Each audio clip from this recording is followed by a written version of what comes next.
The Omnivore's Dilemma, A Natural History of 4 Meals by Michael Pollan. Here's something wild. You're basically made of corn. No, seriously. Scientists can snip a strand of your hair, run it through a machine, and trace the carbon atoms in your body back to their source. And for most North Americans, that source is overwhelmingly one plant, corn. A biologist who studied this didn't mince words. We look like corn chips with legs. I mean, come on. How does that even happen?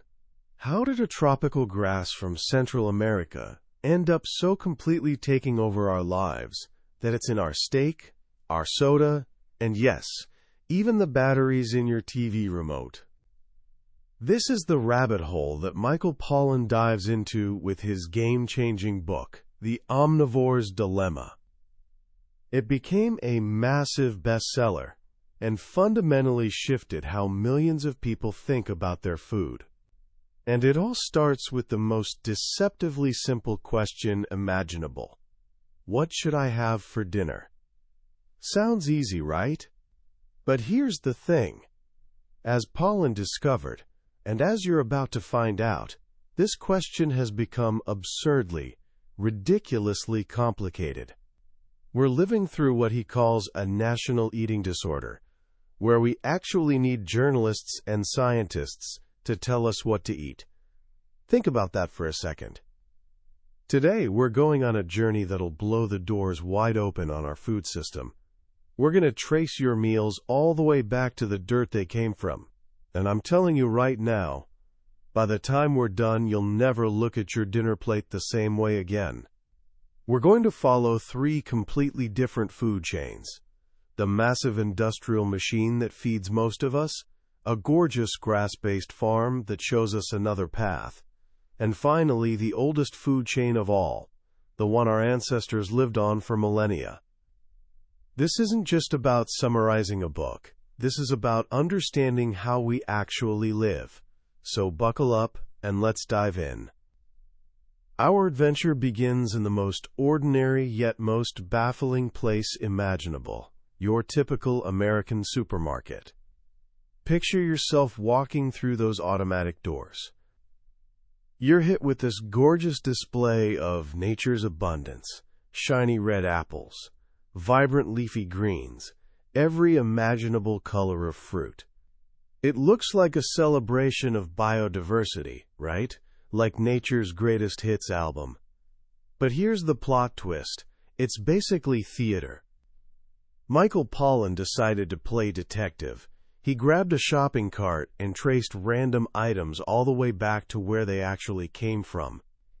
He figured this journey would take him to farms all over the world, right? Different crops, different places, a real global tour. Nope. Whether he was tracking Twinkies, ketchup, or a plastic-wrapped steak, every trail led to the exact same place, a massive field of American corn. That supermarket, with its 45,000 different products, it's basically a corn museum in disguise. Think about this. The cow that became your burger ate corn. The chicken that laid your eggs? Corn.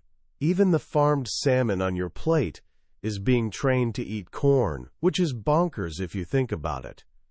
But it gets crazier. Pick up basically any processed food and read the label. High fructose corn syrup? Corn. Modified cornstarch holding your chicken nugget together? Corn. The flour and the batter, the oil it's fried in, even that citric acid keeping it fresh, all corn. More than a quarter of everything in that supermarket contains corn in some form. So how did one plant basically take over America? To understand this, we need to visit a farm in Iowa, where a guy named George Naylor works 470 acres of corn and soybeans.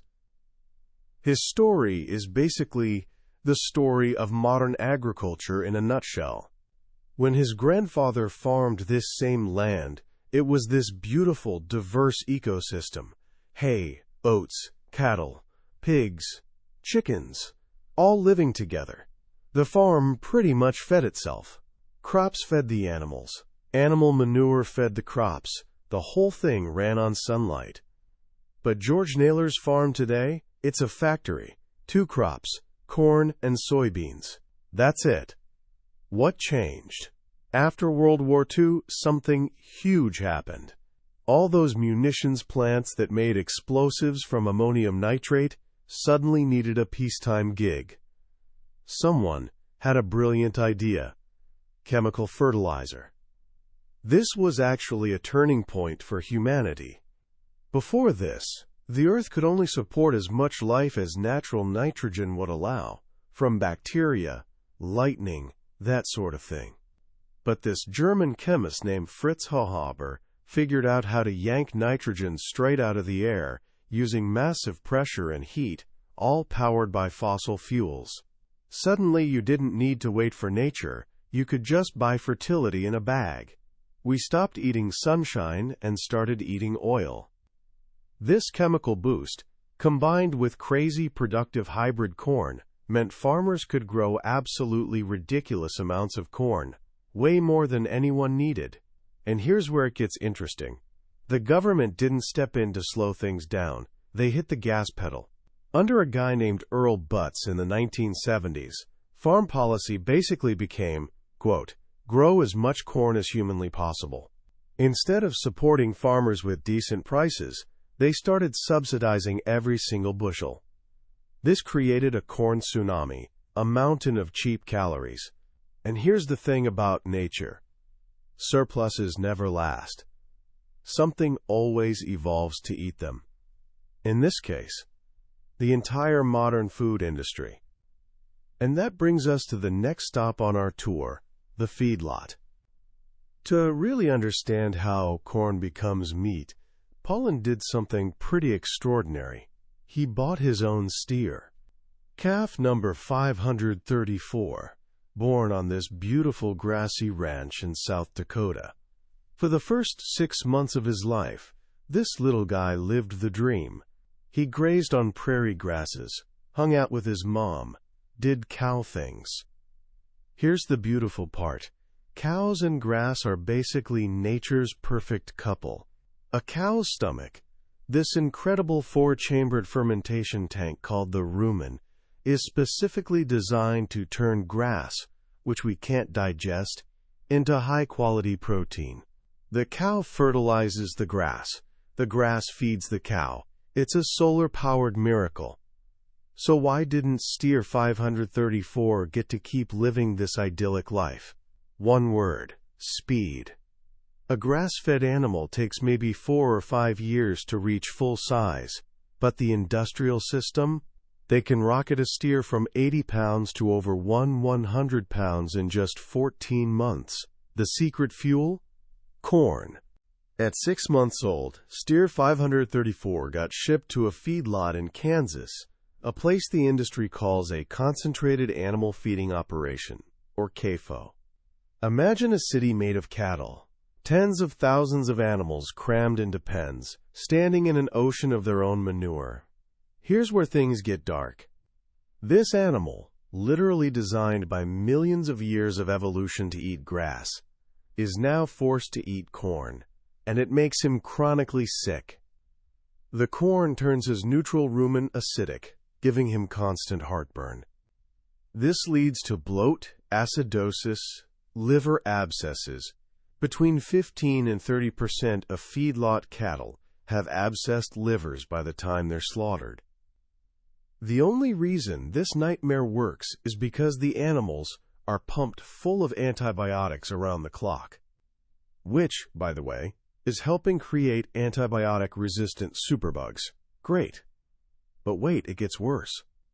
This acidic, corn-fed gut environment has actually created a new strain of bacteria, E. coli 0157H7. Unlike normal E. coli, this monster can survive our stomach acid and cause fatal kidney failure. We literally created this killer by feeding an animal food it was never meant to eat. Steer 534's short, miserable life represents industrial logic crushing evolutionary wisdom. His journey, like millions of animals, ends on a kill floor so hidden from public view that Pollan wasn't even allowed to see it. All this to turn a mountain of cheap corn into affordable meat. But not all the corn goes to feedlots. A huge chunk takes another path, straight into the processed food aisle.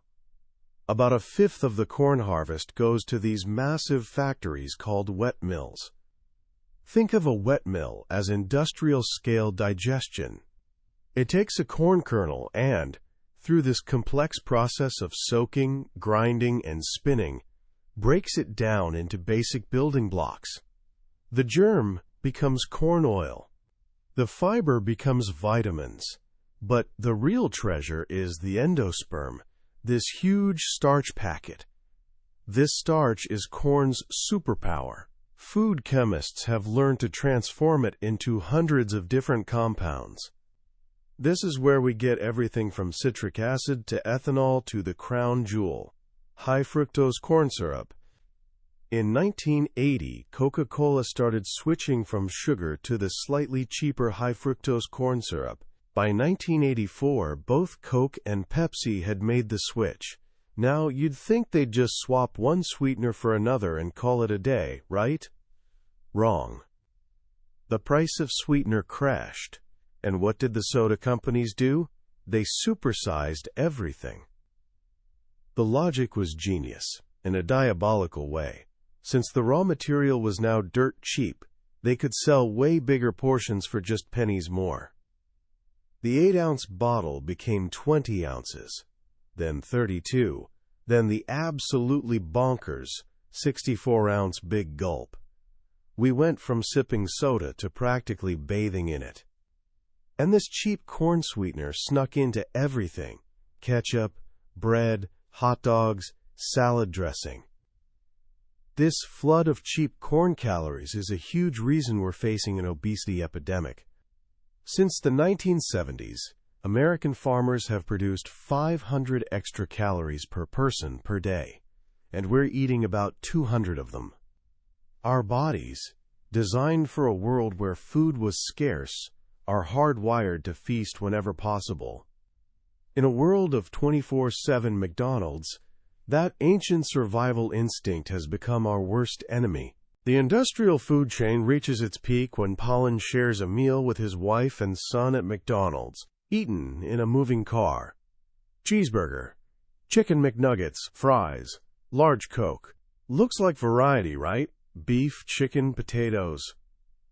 But when they run this meal through a mass spectrometer, the same machine that analyzes hair, the truth comes out. The soda is 100% corn, the milkshake 78%, the salad dressing 65%, the nuggets 56%, the cheeseburger 52%. The variety is an illusion. We're not omnivores choosing from nature's buffet. We're basically corn's pet. We are processed corn, walking around. This is the industrial food chain. It's efficient, it's cheap, and it rules our world. But that cheapness is fake. The real costs are hidden, buried in environmental damage, health problems, and animal suffering. Which raises the obvious question: is there a better way?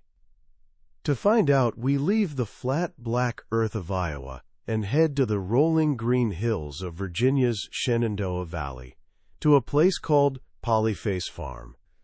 The guy running this farm, Joel Salatin, calls himself a Christian conservative libertarian environmentalist lunatic farmer. And he doesn't say he's a chicken farmer or cattle rancher. He calls himself a grass farmer. Everything at Polyface revolves around grass. His farm is the photographic negative of George Naylor's operation. Where Naylor has monoculture, Salatin has diversity. Where Naylor runs on fossil fuels, Salatin runs on sunshine. Where Naylor produces waste, Salatin has zero waste. Because Polyface isn't modeled on a factory, it's modeled on a natural ecosystem, and it's absolutely beautiful to watch. It starts with the cows. Salatin practices management-intensive grazing, moving his cattle to fresh grass every single day. They munch the grass down, fertilize it with their manure, and move on. This mimics how bison used to graze the prairies, and it keeps both the cattle and the grass incredibly healthy. But here's where it gets brilliant. 3 or 4 days after the cows leave, Joel brings in the eggmobile, this portable henhouse for his laying hens. Why? Because in nature, birds always follow herbivores. The hens are basically the cleanup crew. They attack the cowpats and scratch them apart, eating the fly larvae and grubs that have been fattening up inside. This one simple act accomplishes 3 things at once. First, the hens get up to 1/3 of their food for free, turning pests into protein. Second, they sanitize the pasture, breaking the parasite life cycle that would normally plague the cows. No need for chemical dewormers. And third, they spread the manure perfectly across the field, fertilizing the grass. It's a perfect closed loop. Cowpats become eggs. The dance continues. The broiler chickens live in bottomless, portable pens that move 10 feet every morning onto fresh grass. They also get part of their diet from grass and bugs, and their nitrogen-rich manure supercharges the pasture. Even the pigs have a role. In winter, the cattle live in a barn on deep bedding made of wood chips and straw. Joel scatters corn into this bedding. The corn ferments all winter. Then, in spring, he brings in the pigs. He calls them his pigarators. In their ecstatic hunt for the alcoholic corn, the pigs perfectly turn and aerate the entire pile, transforming it into gorgeous compost that gets spread back on the pastures. The pigs aren't just happy. They're doing the work of a machine, and they're loving every second of it. This is a farm built on respecting the pigness of the pig and the chickenness of the chicken. It's a system of beautiful complexity, where every species, just by being itself, helps the others. This is nature's efficiency, not a factory's. But here's where things get complicated. The word we usually associate with this better way of farming is organic. But as the organic movement has exploded into an $11 billion industry, it started looking more and more like the industrial system it was supposed to replace. Pollan calls this big organic, or supermarket pastoral. He introduces us to Rosie, the free-range organic chicken sold at Whole Foods. Her life, turns out, isn't that different from her regular factory chickens. She lives with 20,000 other birds in a giant shed. And the free-range part? It's a tiny patch of grass behind a small door that stays shut for the first 5 or 6 weeks of her 7-week life. The chickens almost never go outside. We learn that organic milk can come from massive factory farms, where thousands of cows live in dry, grassless lots, eating certified organic grain shipped from hundreds of miles away. The government rules, stretched and twisted by big corporations, only require access to pasture, a standard so vague it's basically meaningless. The industrial mindset has learned to fake the pastoral dream. Sure, the food is grown without synthetic pesticides and fertilizers, which is genuinely better for the environment. But the factory logic, specialization, centralization, bigger is better, is still running the show. An organic TV dinner can contain 31 ingredients from half a dozen states and 2 countries, including something called natural grill flavor. So even here, in the world of organic food, the confusion persists. The labels tell a story, but that story doesn't always match reality. Which leaves us with one final food chain to explore, the oldest, shortest, and most fundamental one of all, the personal food chain, the path of the hunter-gatherer. To explore this, Pollan sets himself a crazy challenge: prepare a meal using only ingredients he's hunted, gathered, or grown himself. For a modern guy who's never fired a gun and was taught that wild mushrooms are basically poison, this is huge. This journey isn't about finding a practical way to feed everyone. There are too many of us, and not enough wilderness for that. Instead, this is a philosophical quest, to see what it feels like to eat in full consciousness of everything involved, to take direct, personal responsibility for the life and death that's part of every meal. He finds a guide, this Sicilian blacksmith, named Angelo Gero, a guy who lives by the rhythm of the seasons, hunting boar, foraging mushrooms, making his own wine. The first step is learning to see the world through a forager's eyes. A simple walk in the woods becomes this exercise in hungry attention. The ground, once just background scenery, becomes a text full of clues. Freshly turned soil where a pig rooted, a subtle lift in the leaves that reveals a hidden mushroom. The mushroom hunt really drives home the dilemma. How do you know what's safe? You can read books, sure, but the most reliable knowledge comes from a trusted person.